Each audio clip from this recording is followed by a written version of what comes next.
দুবাইয়ে নদিমপুর প্রবাসী কল্যাণ পরিষদের আয়োজনে অনুষ্ঠিত হয়েছে সংগঠনের পুণ্যমিলনী উৎসব ও চট্টগ্রামের ঐতিহ্যবাহী মেজবান।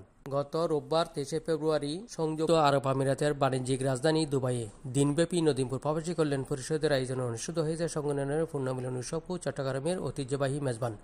অনুষ্ঠানে 33 সদস্য নবগঠিত পরিচালনা পরিষদ 2025-2026 সনের দায়িত্বপ্রাপ্ত সদস্যদের শপথ অনুষ্ঠান পাঠ করা হয়। চট্টগ্রামের রাজন উপজেলার নদিমপুর, নোয়াদিশপুর এবং ফতেনগর গ্রামের প্রবাসীদের মিলন মেলায় অনুষ্ঠানটি একন্ড গ্রামে রূপদান করে। অনুষ্ঠানে প্রধান অতিথি ছিলেন সংগঠনের প্রতিষ্ঠাতা হাবিবুল্লাহ চৌধুরী, বিশেষ অতিথি ছিলেন মোহাম্মদ ফরিদ, মৌলানা মোহাম্মদ ফজল আজিম, মোহাম্মদ লোকমান, মোহাম্মদ আজিজ, জসিমউদ্দিন, নুরুল হুদা, রেজাউল ইউসুফ চৌধুরী রিটন, মোহাম্মদ শাহ আমান, মোহাম্মদ রেজাউল করিম, ওয়ার নিজাম, মোহাম্মদ হাসান ও ইসা চৌধুরী। অনুষ্ঠানে এম শাহেদ সরওয়ারের পরিচালনায় অন্যান্যদের মধ্যে উপস্থিত ছিলেন পরিচালনা পরিষদের সদস্য জাহিদুল ইসলাম, রেজাউল আজম, মোজাহের হক, আলতাফউদ্দিন জনি, নাসিরউদ্দিন, কাজী মোহাম্মদ সোহেল, আবুল ফয়েজ, মোস্তফা, নুরউদ্দিন খান বাবর, মোহাম্মদ আজাদ, আশরাফ খান, মোহাম্মদ মান্না, শাহজাহান চৌধুরী, মোহাম্মদ শাহেদ, সাফায়েত হোসেন, মহসিন আলী খোকন, সাগর চৌধুরী এবং নদিমপুর প্রবাসী কল্যাণ পরিষদের সদস্য যথাক্রমে সেলিমুল্লাহ, মোহাম্মদ মাহবুব, মহিমউদ্দিন, নুরুল আলম, আনিস, ইব্রাহিম চৌধুরী, আলতাফ হোসেন লিটন, বাচ্চু, আলী মেহেদি, রাজু, সোহেল চৌধুরী, মিনার, আলাউদ্দিন, সাদ্দাম, জুয়েল,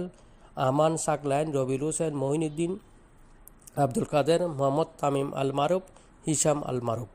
আলোচনা সভা, বনভোজন ও সাংস্কৃতিক অনুষ্ঠানের মধ্যে ছিল সকালের নাস্তা, চট্টগ্রামের ঐতিহ্যবাহী মেজবান, ক্রীড়া প্রতিযোগিতা, রেফার ড্র, পুরস্কার বিতরণী ও বিকেলে চা নাস্তা। নদিমপুর গ্রামের আমিরাতে বসবাসরত পরিবার সহ সর্বস্তরের গ্রামবাসীর অংশগ্রহণে সাংস্কৃতিক অনুষ্ঠান অনুষ্ঠিত হয়।